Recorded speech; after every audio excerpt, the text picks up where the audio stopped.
Au départ, on s'inscrit clairement dans la volonté de se conformer à la réglementation suite à la loi transition énergétique. Néanmoins, en 2016, ça correspond aussi à l'époque où on mutualise les services entre Bordeaux Métropole et la ville de Bordeaux. Donc on décide dans une démarche commune, puisque la ville n'était pas encore sur le seuil des 100 millions d'euros, de faire un spazer pour se conformer à la réglementation côté Bordeaux Métropole et un spazer volontaire côté ville de Bordeaux. On ne pouvait pas encore mutualiser les spazers, donc on fait deux spazers qui sont quasiment identiques et qui sont tous les deux délivrés par un conseil municipal et un conseil de métropole. Et en fait, on choisit d'en faire vraiment le cadre de notre politique achat. Donc c'est pas juste un spazer, c'est la politique achat de Bordeaux Métropole et de la ville de Bordeaux qu'on intègre à l'intérieur de ce document. Notamment en allant au-delà de tout ce qui est spécification socialement et écologiquement responsable.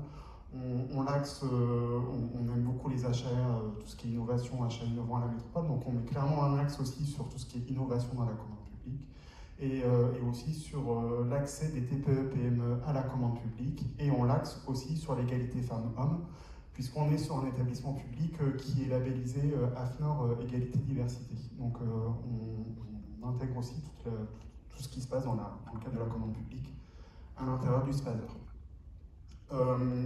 Après, ensuite, on a une deuxième version qui arrive avec la nouvelle mandature en 2021. Donc on réaffirme cette volonté à travers le spazer de vouloir afficher une politique d'achat à l'échelle de la métropole et de la ville de Bordeaux.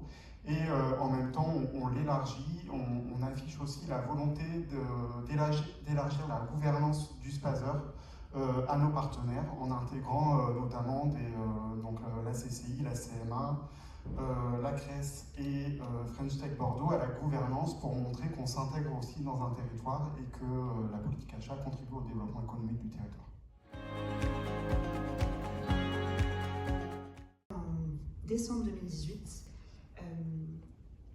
aussi, au départ, pour répondre à l'obligation réglementaire, je pense que ça a peut-être été un peu le point, l'impulsion pour la plupart des collectivités à ce moment-là. Pour répondre à ta question, du coup, le spazer, il a permis de formaliser, comme le dirait, je pense, notre élu, je regarde Didier, parce que quand il était là à la G3R, je crois, la dernière fois, et il disait que la région faisait déjà des choses en fait de l'achat responsable, et notre spazer, il a permis aussi de structurer et de formaliser toutes les actions en fait, qui avaient été déjà portées par la collectivité, de faire un état des lieux, d'aller plus loin, de valoriser les actions exemplaires, à faire passer des messages aussi, à créer du lien entre les directions. Typiquement là, on a travaillé à des premières déclinaisons du spazer, donc à des feuilles de route sur des segments d'achat en particulier. Et je pense par exemple à celle sur le numérique responsable, où on s'est mis autour de la table avec la direction des systèmes d'information et la direction de l'éducation. Et en fait, ça a permis de poser des mots sur des pratiques qui étaient déjà existantes pour dire en fait, on cherche à allonger la durée de vie du matériel entre le matériel qui est utilisé dans les sites administratifs, donc que ce soit à Bordeaux, Limoges, Poitiers ou nos antennes, et les lycées. Parce qu'il y a certains équipements qui ne correspondent plus aux usages des agents, mais qui vont correspondre aux besoins pédagogiques des élèves. Et du coup, on a juste pu écrire une phrase, quoi, et ça nous a permis de valoriser ça et de rendre visible en fait en nommant ce qui est déjà fait, nos actions. Donc, je dirais, pour moi, ça sert aussi à ça, à acter, à afficher l'ambition de la collectivité et aussi à valoriser ce qu'on fait déjà.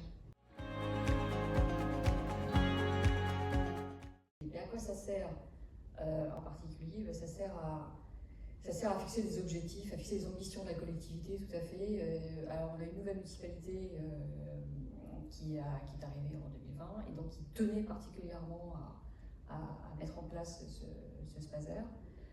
On l'a travaillé de manière concertée avec les services, mais aussi avec les élus, et ça sert à fixer les grands objectifs, la politique d'achat de la collectivité. Alors je trouve que c'est plus parlant que de parler du spazer, parce que le spazer c'est un terme un peu techno, et la politique d'achat de la collectivité, en fait c'est ça qui compte, et c'est le message qu'on envoie aussi aux citoyens à travers cette politique d'achat.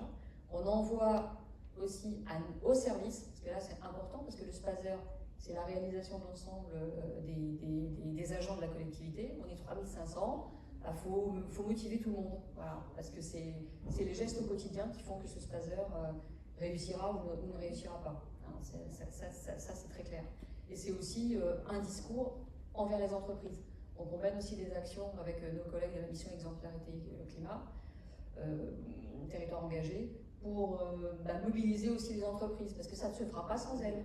C'est-à-dire que si on ne communique pas sur nos politiques d'achat, si on ne dit pas ce qu'on fait, ce qu'on veut faire, quand on fait notre sourcing en particulier, qui est le sourcing, je rappelle maintenant, est pratiquement obligatoire, même s'il est que fortement conseillé, et bien c'est là, à ce moment-là, qu'on les sensibilise et qu'on leur dit, là ça change, sur le territoire de Poitiers, Grand Poitiers, il faut envisager, en tout cas, à minima, des considérations sociales et environnementales, ça doit bouger, vous devez évoluer dans votre offre.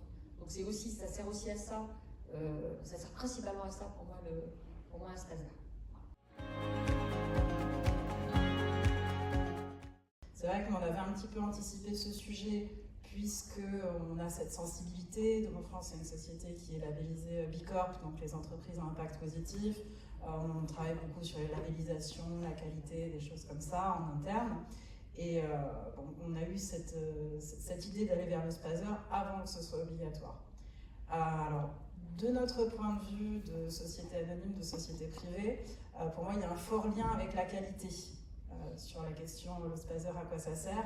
Et bien, ça sert à s'interroger. Alors, on est une petite équipe de rédaction de marché, c'est ça la structuration juridique, c'est ça l'objectif de base du service.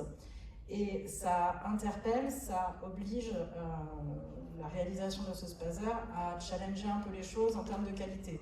C'est-à-dire le code, il nous dit qu'il y a des objectifs, il nous dit qu'il y a des indicateurs, il nous dit qu'il y a une temporalité. Pour nous, ça nous rappelle tout ce qu'on a mis en place quand on a développé l'ISO 9001 dans nos pratiques. Et c'est vrai qu'on s'est servi de cette expérience ISO pour mettre en place ce Spazer. Donc aujourd'hui, le Spazer, il est tout jeune, donc on n'a pas vraiment de recul dessus, puisqu'il a été vraiment adopté début 2024.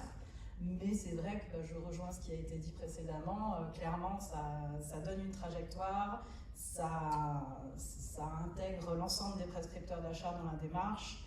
Et ça permet aussi de changer un petit peu le rapport du service marché support juridique en pilote aussi d'une notion qui va s'imprégner sur les prescripteurs d'achat. La communauté d'agglomération de La Rochelle est soumise au Spazer, enfin on devra avoir adopté un Spazer, pas la ville, mais l'idée effectivement, comme on est mutualisé et qu'on a l'habitude de travailler de la même manière tous ensemble, forcément pour nous c'était de faire un Spazer commun. On a également rencontré l'ensemble des communes de la communauté d'agglomération et on a commencé à leur parler du sujet. Et donc l'idée, elles ne vont pas l'adopter avec nous, ça leur semble pour certaines trop complexe, trop loin de leur quotidien. En revanche, elles sont toutes intéressées pour ensuite pouvoir irriguer un petit peu leur service de ce Spazer. Donc ça, on trouve que c'est plutôt positif. Et pareil pour le CCAS, où on souhaite effectivement les accompagner pour aller de plus en plus vers des achats responsables. Donc il sera adopté que pour la ville et la CDA, mais on espère effectivement que sur l'ensemble de la communauté d'agglomération, ils puissent vivre. Donc ça, c'est un premier point. Ensuite, à quoi ça sert? Je dirais que pour nous, ça va nous permettre de nous structurer parce qu'on est déjà plutôt assez exemplaire, notamment sur le domaine social, on va dire. On a réalisé 140 000 heures d'insertion l'année dernière pour la ville, la communauté d'agglomération, dans le cadre de nos marchés publics. Donc voilà, c'est plutôt pas mal. On est assez bien organisé de ce côté-là parce qu'on a le club de l'achat social et solidaire qui est très actif et d'ailleurs qui ne travaille pas qu'avec la ville de La Rochelle et la communauté d'agglomération, mais également avec d'autres structures, le port autonome, mais aussi des structures privées en fait, qu'elles accompagnent justement pour faire de l'insertion. Donc voilà, je dirais que là-dessus on est plutôt pas mal et on arrive à avoir des indicateurs, on arrive à suivre ces indicateurs, etc. On aimerait maintenant aller un petit peu plus loin, diversifier peut-être les clauses, aller vers du critère, ce qu'on n'a pas encore fait. Voilà. Par contre, sur le domaine environnemental, alors, on est pas mal dans ce qu'on fait au quotidien. En revanche, on est actuellement incapable de le mesurer. On a beaucoup de difficultés à récupérer les données. C'est très complexe pour nous. Et je dirais qu'on a nos techniciens sont un petit peu comme Monsieur Jourdain qui faisait de la peau sans le savoir. ils font du développement durable sans le savoir. En fait, ça leur semble logique. Il y a des clauses d'exécution en lien avec le volet environnemental dans, on va dire, déjà la plupart de nos marchés, mais ce n'est pas identifié ni de leur côté, ni par nos rédacteurs, ni par nos élus et la commission d'appel d'offres qui ne voit que le critère finalement. Quand ils voient un critère, on dit bon, bah alors oui, là effectivement, vous avez mis quelque chose. Et lorsque c'est une clause d'exécution, ils n'en ont pas conscience. Donc tout le travail pour nous va être effectivement de leur faire prendre conscience de ce qu'ils font déjà, se faire accompagner des bons élèves, on va dire, voilà, des services qui ont déjà l'habitude de mettre de la clause partout, pour accompagner peut-être les services qui sont encore un petit peu en dehors de ce volet-là.